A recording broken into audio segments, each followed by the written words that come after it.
Hymen என்னங்க? Hymen is a thin piece of mucosal tissue which is supposed to cover the vaginal opening. இது எல்லாருக்குமே இருக்குமா? நிறைய பேர் நினச்சிப்பாங்க ஹைமன் இருக்கிறதுனால தான் during the first time a woman has sex அவங்களுக்கு பெயின் அண்ட் ப்ளீடிங் இருக்கும். ஆஃப்டர் இன்டர்கோர்ஸ் அவங்களுக்கு பிளட் ஆன் த ஷீட் இருந்தால் தான் it is proof that they are வர்ஜின்னு. ஹைமன் உங்களுக்கு டேர் ஆகிறதோ ஸ்ட்ரெச் ஆகிறதோ ஒன்லி டியூரிங் செக்ஸ்ன்னு சொல்ல முடியாது. விமென்ஸ் ஹெல்த்தில் ஹைமென்னுங்கிற ஒரு சிம்பிள் விஷயத்தை பற்றி நிறைய மித்ஸ் அண்ட் மிஸ்கன்செப்ஷன்ஸ் இருக்குது. ஸோ இதை பற்றி இன்னைக்கு 5 பாயிண்ட் பார்ப்போம். First point, hymen என்னங்க? Hymen is a thin piece of mucosal tissue which is supposed to cover the vaginal opening.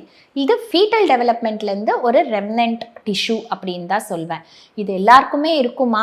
Is it a seal which should be broken by the husband during first penetration? அந்த மாதிரிலாம் எதுவுமே கிடையாது. So as a gynecologist who has performed so many pervaginal examinations, என்னாலேயே ஹைமென்னா இப்படி தான் இருக்கணும்னு டெஃபினட்டிவாக எந்த கன்க்ளூஷனுக்கும் வர முடியாது. பாயிண்ட் நம்பர் 2, ஹைமென்னா இப்படி தான் இருக்கணும்னு எந்த ஒரு செட் க்ரைட்டீரியாவும் கிடையாது. It can vary in size, shape, thickness, number of openings which are present, or it may be present as very little remnant tags of tissue. So டிசர்னபிளாக ஒரு ஹைமென்னுங்கிற ஒரு ஸ்ட்ரக்சர் இருக்கிறதுனே தெரியாமல் இருக்கிறதுக்கும் வாய்ப்புகள் உண்டு. Third point, about 1 or 2 per 1000 இன்ஃபென்ட்ஸில் இந்த ஹைமென் ரொம்ப திக்காக மெம்ப்ரேனஸாக உங்களுக்கு வெஜைனல் ஓப்பனிங்காக கவர் பண்ணிட்டு இருக்கிறதுக்கான கண்டிஷன் பேர் தான் இம்பர்ஃபரேட் ஹைமென்.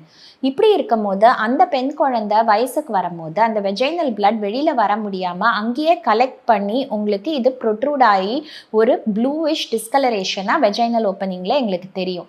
இந்த மாதிரி இருக்கும் போது அந்த பிளட் வெளியில் வரணுங்கிறதுக்காக நாங்கள் அனஸ்தீசியா கொடுத்து ஒரு சின்ன cruciate incision over the hymen போட்டு விடுவோம். So that the collected blood can escape.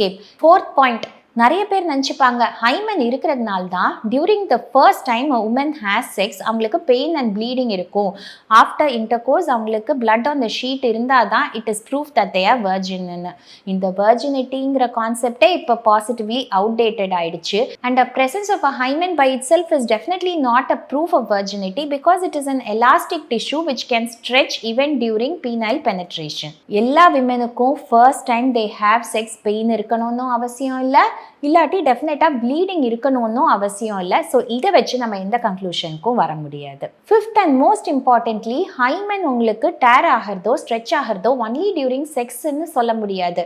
நான் sexual activities like riding horses, gymnastics, high impact sports, insertion of a tampon, menstrual cup use பண்ணுறாங்க அவங்க பீரியட்ஸ் டைமில், இல்லாட்டி உங்களுக்கு வந்துட்டு கைனகாலஜிக்கல் எக்ஸாமினேஷன் பண்ணாங்க, இந்த காரணங்கள்னாலையும் உங்களுக்கு ஹைமென் ஸ்ட்ரெச் ஆகிறதுக்கோ டேர் ஆகிறதுக்கும் வாய்ப்புகள் உண்டு. ஸோ ஹைமென்னுங்கிற ஒரு ஸ்ட்ரக்சருக்கு எந்த இம்பார்ட்டன்ஸும் இந்த காலத்தில் நம்ம கொடுக்கணுங்கிறதுக்கு அவசியமே கிடையாது. அண்ட் யாராவது தவறாக நினச்சிடுவாங்களோன்னு நினச்சிட்டு நம்ம அதை போய் ரீகன்ஸ்ட்ரக்ட் பண்ணுறதுக்கு ஹைமெனோகிராஃபி, ஹைமெனோபிளாஸ்டி இந்த மாதிரிலாம் பண்ணணுங்கிற அவசியமும் கிடையாது.